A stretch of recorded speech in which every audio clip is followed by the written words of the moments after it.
Good morning to all the participants of this very unique webinar, and thanks to Mr. Srinivasan and Team IBEX for giving me this honor. 9 is a very unique number, as all of you are aware. In the banking industry, you're all mathematics expert, so there had to be something unique in the 9th edition, and this is what we are witnessing. I'm glad to see that this is a unique platform for all the stakeholders in the banking industry to deliberate on emerging technologies and share notes and best practices. And the theme for this seminar has also been, very well curated on the post-pandemic banking, the key drivers of digital transformation. And why I say timely and relevant is because just this morning's newspapers, I was reading a quote from the Governor of the Reserve Bank of India, Shri Das, which is so relevant to today's seminar. And I quote, "Technological innovation and technology-driven revolution are poised to quickly and radically change India's economy." This is in today's papers. So once again, my compliments to the organizers for giving me this honor. Before I come to the strategy, let me just talk a little bit about the banking environment, since we have the experts here with us listening. And as you're all aware, this pandemic has increased the online transactions, increased the number of consequently the cybercrime. In fact, in one estimate which I heard in the Singapore Cyber Week recently, it was mentioned that the global loss due to cybercrime last year has been $6 trillion US. So that is the scale we are talking of. How has it happened? What are the key drivers and what is required? Well, one of the first things that will now be required is something which is being referred to as the zero trust architecture. In fact, I have always been calling the decade of 20s as a decade of trust.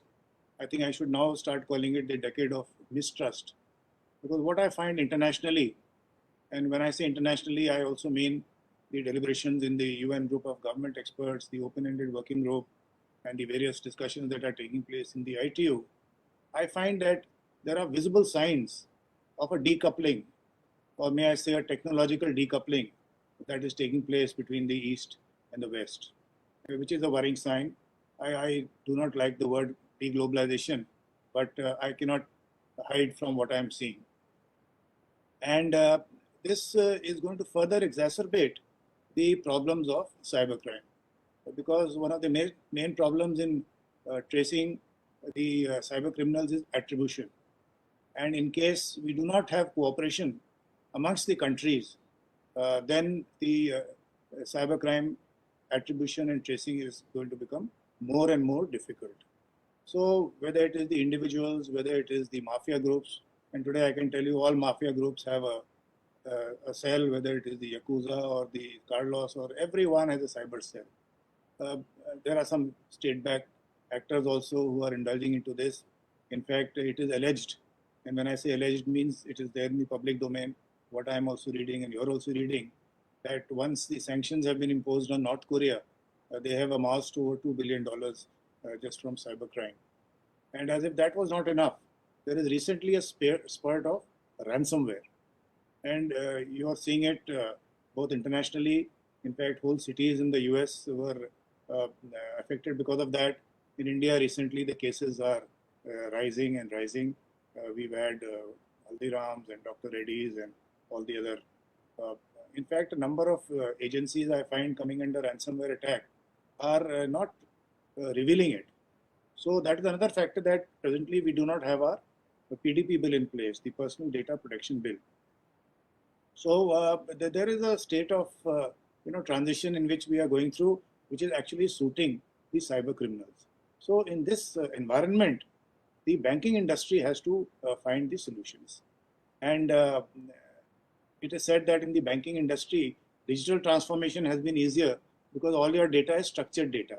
But then the flip side is that it has also made it easier for the hackers, etc., to get in and steal the data and you know, all the cybercrime for the financial sector also.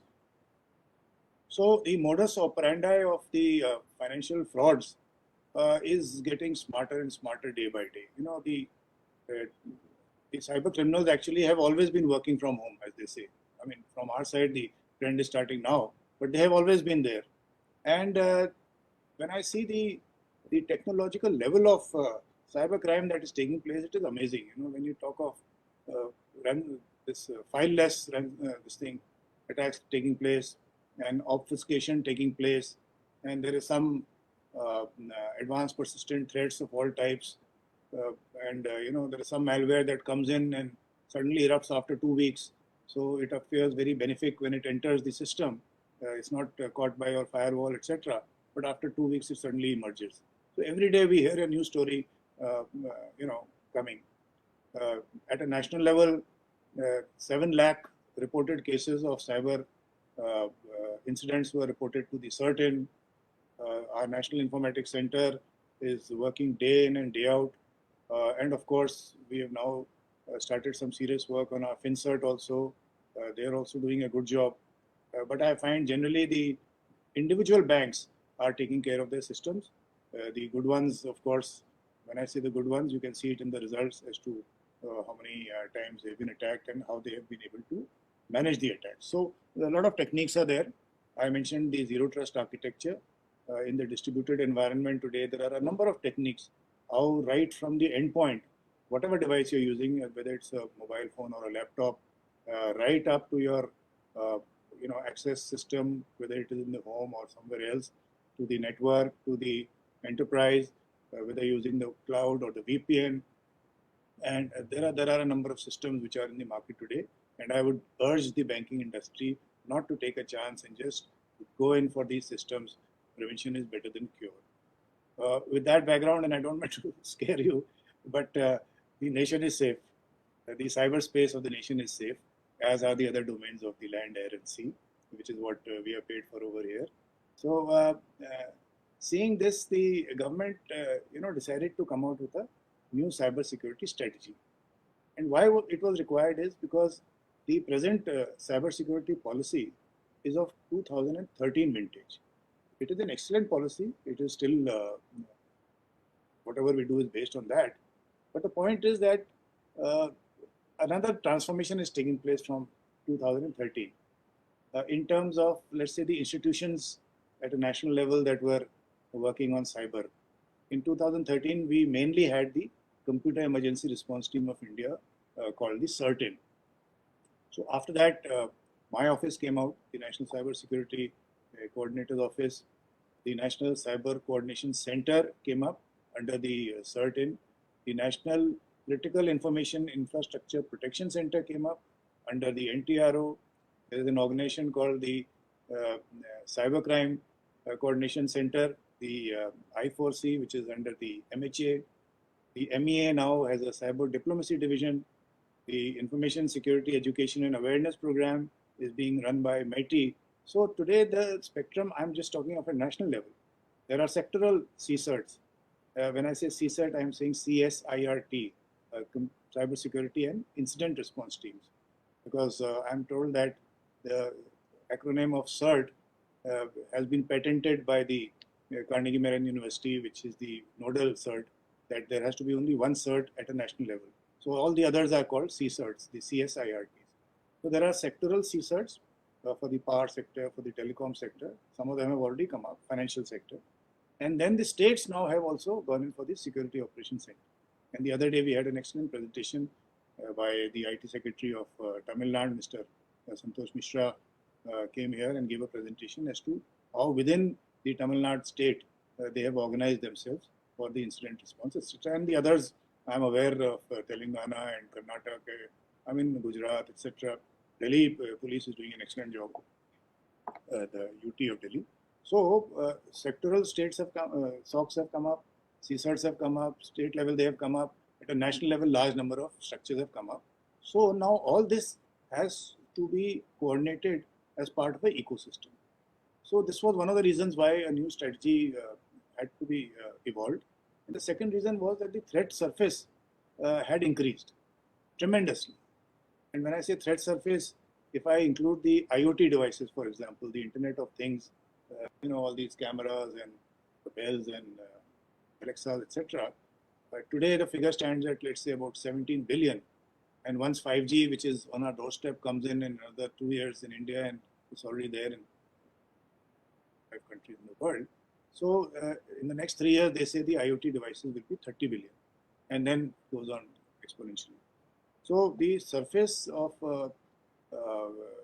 the attack surface in terms of IoT, in terms of the cryptocurrency coming in terms of Industry 4.0 coming in, has also increased exponentially. And finally, when we saw what was happening in the global scenario, we found that in the last 3-4 years, almost all countries had come out with a new strategy, a very focused strategy in dealing with the problems of today and at least for the next couple of years. So with that background, a task force was constituted by the Government of India in July of 2019, and we had representatives from all the ministries in this task force. It has been working for the last year and a half. We've had presentations from the industry, from academia, from think tanks, from all people who wanted to contribute. We had also put up a portal in which we got almost 300 responses, including those from NASSCOM, CIA, etc. And finally, the draft was made, circulated, the interministerial comments have been received, and the strategy has been sent to the cabinet for approval. So that is where it stands at the moment. It is a national cyber security strategy of 2021, which caters for the next 5 years. So basically, what it is doing is that it is giving a set of guiding principles, if I may say so, as to the approach to be taken both for our citizens, the business, as well as the government in terms of cyber security. We have frozen the vision of this strategy, and the vision is to ensure a safe, secure, trusted, resilient, and vibrant cyberspace for India's prosperity. So basically, every word of this vision is elaborated as part of the chapters in the strategy. There are a couple of pillars that we have established, and what it does is it propagates a whole of a nation approach. Because cybersecurity, if you see in the banking sector, and you see the examples as to what happened in City Union Bank and Cosmos Bank and Pradeshi Bank, etc., it starts either with a switch being compromised or a phishing email being received by one of the employees, and then it affects that computer, and then the malware that drops in his computer does a lateral spread, and then does a escalation of privileges till it starts getting admin rights, and then it comes to the core banking system, and that is where, depending on what you want to show, if you want to have a swift transfer, and you must study all these cases. They are very interesting.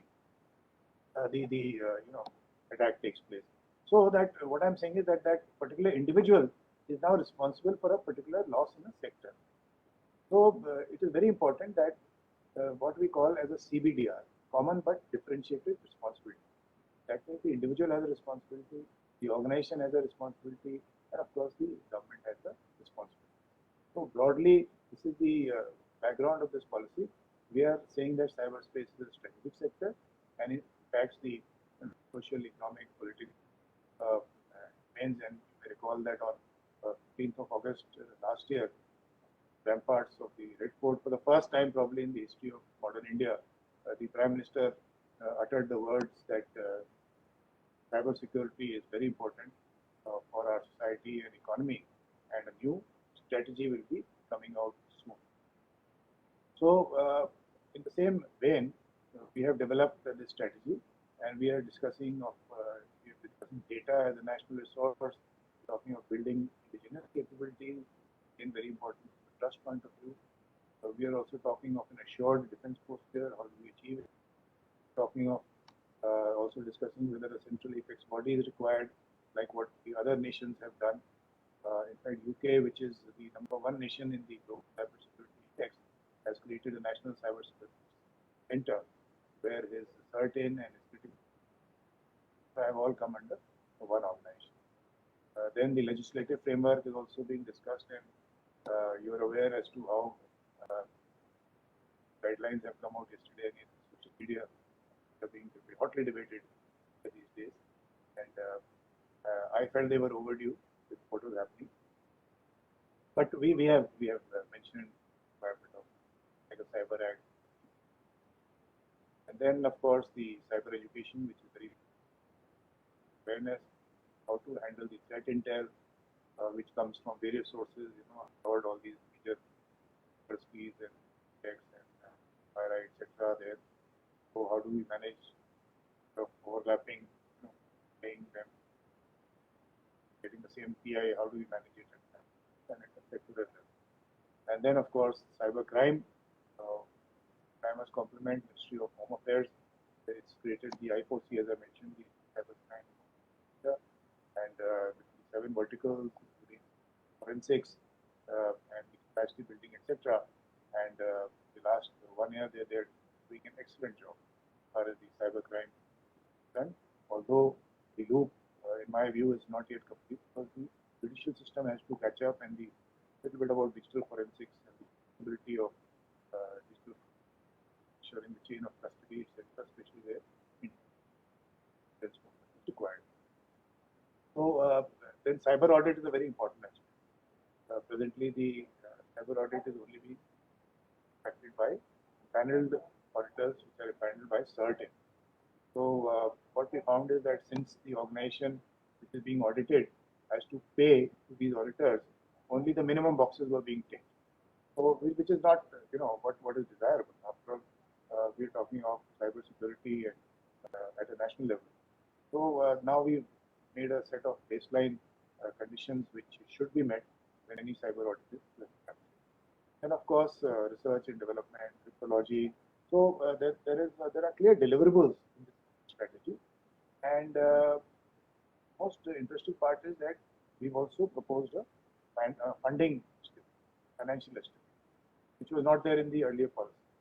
This we saw when we saw the Australian strategy or strategy, let's say the UK strategy. The last line says that 1.67 billion pounds sterling will be spent over the next 5 years in implementing this strategy.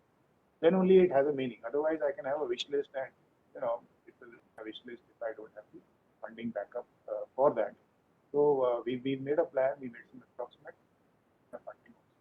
So this is in a nutshell what the new cyber security strategy 2021 is about. I'm hoping it is approved at the earliest in the public domain, and all of you can the fine print and do the feedback on that. But just to prepare yourself, I would again say that please do not take any chances, because the cyberspace is more and more dangerous. I mentioned the decoupling that is taking place, further adding to the cyber criminals' advantage, and the technology which is being used getting more and more.